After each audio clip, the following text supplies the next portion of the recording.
Hello les amis, j'espère que vous allez bien. Moi ça va, ça fait un moment que j'ai un peu déserté les formats longs, je suis désolé pour ça.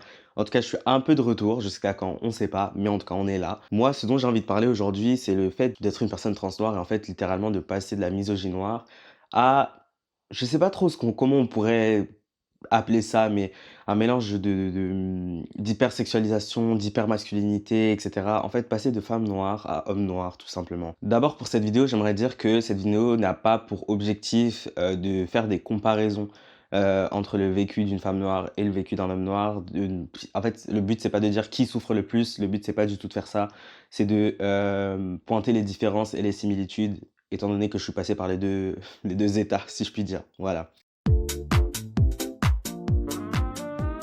En tant que femme noire, ce à quoi j'ai dû beaucoup faire face, c'était par exemple, la fétichisation qui était énorme.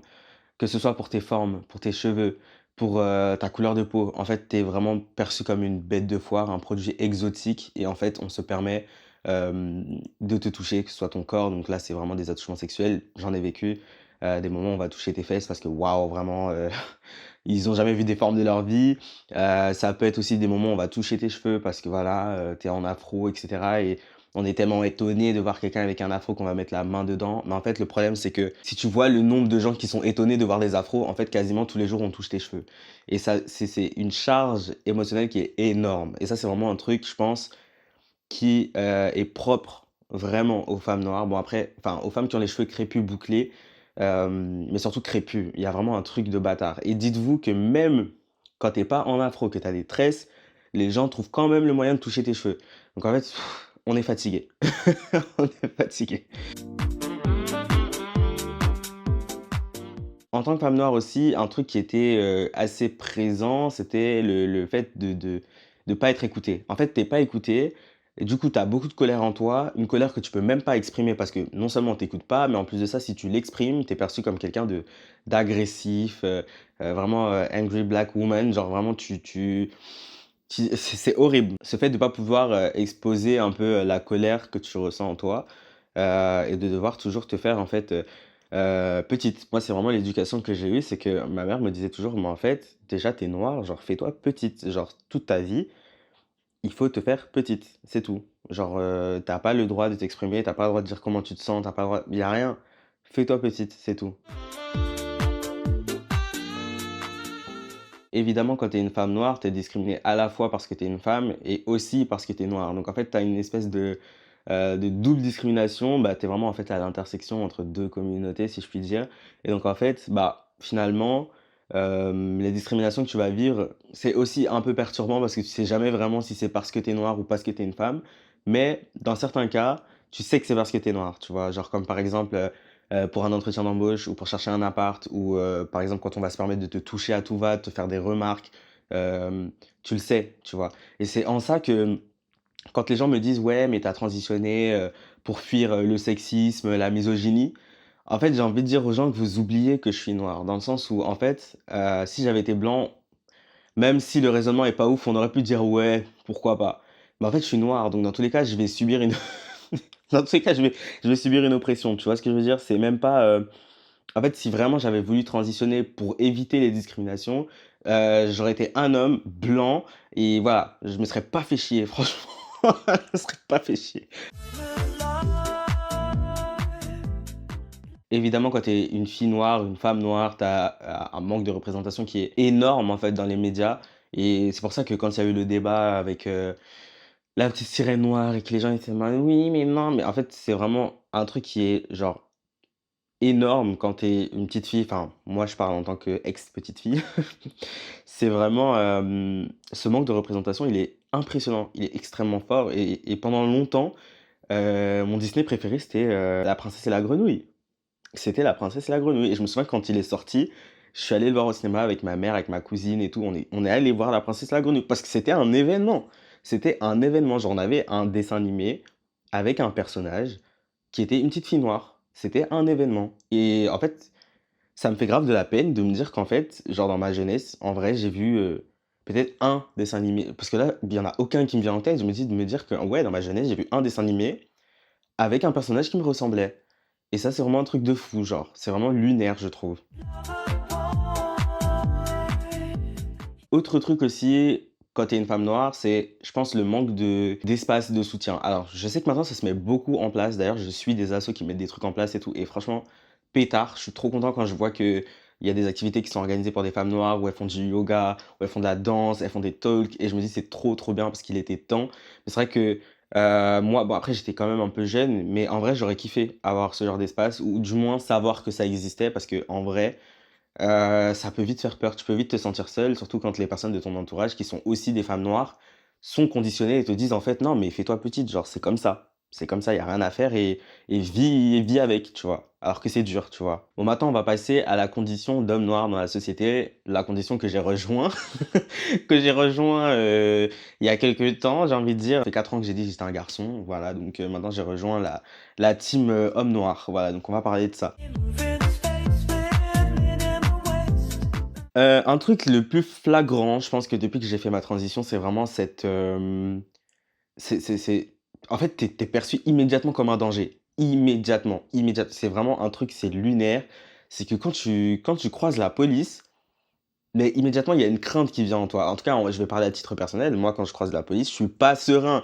Je commence à me poser des questions. Est-ce que j'ai, tu sais, je regarde ma tenue, je me dis, bon, est-ce que là, ils vont penser que peut-être que, je me dis, merde, en plus, je suis en jogging, en plus, machin. En plus, en fait, moi, en plus, vous voyez ma carrure, pour peu que je sois en jogging, avec une sacoche, ça y est, on croit que je suis un dealer, frère. Vraiment.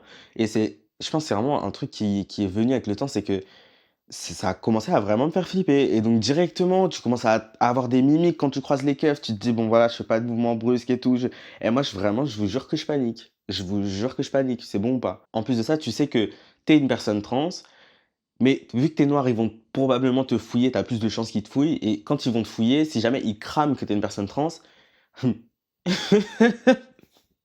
voilà, je pense il y a même pas besoin de discuter. Je pense que ça peut vraiment être, lunaire comme situation. Ce que je ressens aussi beaucoup, c'est la nécessité de rassurer souvent les gens. Quand je m'exprime envers eux, c'est beaucoup, faire attention à mon vocabulaire, à comment je parle, l'accent que j'utilise. Est-ce que je veux pas être perçu comme, une racaille? Comment je peux gagner la confiance de la personne? En parlant, en fait. C'est vraiment une charge émotionnelle, mentale, raciale, tout ce que tu veux, où vraiment, en fait, tu as l'impression de devoir prouver constamment que tu n'es pas une racaille et que tu es digne de confiance, que oui, vous pouvez me confier quelque chose, que je vais pas mettre le feu dans votre maison, que, je vais pas, frapper les gens au travail. C'est un truc de ouf. C'est vraiment un truc de ouf. J'ai l'impression que vraiment, constamment, tu as besoin de prouver ça, tu vois? Constamment. Au-delà de ça, il y a des stéréotypes qui sont, très, très ancrés. Type, un homme noir, il doit forcément être hyper viril, il doit forcément être, hyper dans la sexualité, hyper, voilà, tout ce truc où vraiment on attend de l'homme noir qui performe la masculinité à l'état pur, qu'il baise dans tous les sens, frère, alors que moi je suis clairement pas ça. Il y a des moments où oui, je vais être masculin, il y a des moments où non, je le serai pas, et en plus, enfin, je suis pas quelqu'un d'hyper sexuel. Donc en fait, c'est vraiment genre, c'est vraiment un cliché qui est un peu lourd, honnêtement, qui est un peu lourd parce que, bah, c'est le cas de beaucoup d'hommes noirs aussi, de pas être hyper masculin, de pas être, voilà et en fait, de montrer une forme de sensibilité et c'est grave OK, en fait, mais on a l'impression que pour nous, c'est pas tellement autorisé. Genre que c'est vraiment l'homme noir, en fait, il doit être viril, solide, baiser, pas avoir d'émotions, pas souffrir, juste être là comme ça, tout le temps. C'est vraiment une dinguerie, genre. Et en fait, au-delà du fait que ce soit des stéréotypes et qu'on se dise, «Oui, on pense que c'est comme ça», bah, en réalité, c'est vraiment des attentes de la société. Dans le sens où c'est à la fois des stéréotypes en mode, «Ouais, les noirs, les hommes noirs, ils sont comme ça», mais en même temps, c'est des attentes. En même temps, on attend de nous que ce soit comme ça. Tu sors de ça, vraiment immédiatement, tu vas être perçu, je sais pas, comme un homme gay ou, comme un homme faible ou comme, voilà, on remet toute ta masculinité en question. Et en plus de ça, vu que moi je suis trans, voilà, on va me dire que tu es une fillette, ceci, cela. Donc et évidemment, vu qu'on attend, des hommes noirs qui soient extrêmement virils, on ne leur laisse pas, l'espace, de parler. On ne leur laisse pas l'espace de parler. Au niveau de la santé mentale, il y a enfin, je veux dire, il y a beaucoup d'hommes noirs qui vont pas bien. La vérité, il y a beaucoup d'hommes noirs qui vont pas bien. Moi, on leur laisse même pas la possibilité d'en parler. Peut-être qu'eux-mêmes ont honte d'en parler parce que justement les stéréotypes, les attentes sont tellement élevées que, forcément ils peuvent pas en parler, tu vois? Et donc on se retrouve à des situations où, bah, tu as des hommes noirs qui pètent les plombs dans leur tête, la vérité. Et ça se comprend en fait, ça se comprend de ouf. Et c'est en ça que j'ai envie de dire que mon parcours de personne trans, il m'a pas mal aidé parce que du coup, ça me permet d'être quelqu'un qui reconnaît qu'il a besoin d'aide, d'être quelqu'un qui reconnaît qu'il y a du changement à faire, tu vois? Je pense que le fait d'être une personne trans, au-delà de tout ça, c'est vraiment un truc qui m'a aidé sur ce point de vue-là, parce que je suis quelqu'un qui, du coup, sait se remettre en question, sait savoir quand ça va pas, et cetera, tu vois?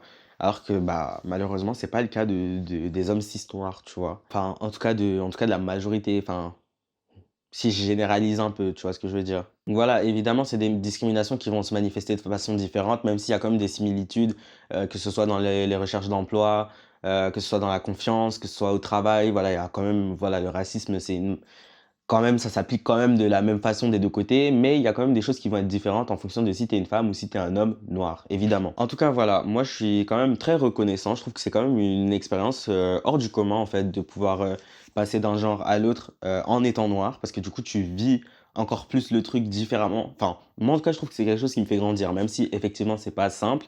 Moi qui suis quelqu'un en plus de très curieux, de très qui aime beaucoup s'éduquer sur les sujets et cetera, je trouve que c'est une bonne manière de grandir que de vivre sous différentes identités et de comprendre un peu différents points de vue. Et je pense qu'en tant qu'homme, ça peut que être un point positif d'avoir été dans ma vie une femme noire. Ça, c'est clair et net, vraiment. Parce que, ça me permet de comprendre un tas de choses et je te jure que quand tu vois la façon dont certains hommes cis noirs traitent les femmes noires, tu te dis: «Mais c'est lunaire!» C'est lunaire, vraiment, vraiment, vraiment et je pense que, ouais, ça ne peut qu'être bénéfique pour moi, dans ma construction d'homme, d'avoir été une femme noire, dans le passé, quoi. Voilà, donc je suis assez content de ça. Voilà, c'est la fin de cette vidéo. Je suis content d'avoir parlé de ce sujet. Ça me fait très plaisir de revenir avec un format long sur un sujet qui me tient à cœur. Voilà, j'espère que cette vidéo vous a plu. N'hésitez pas à liker, vous abonner et je vous fais des gros bisous. Ciao, ciao!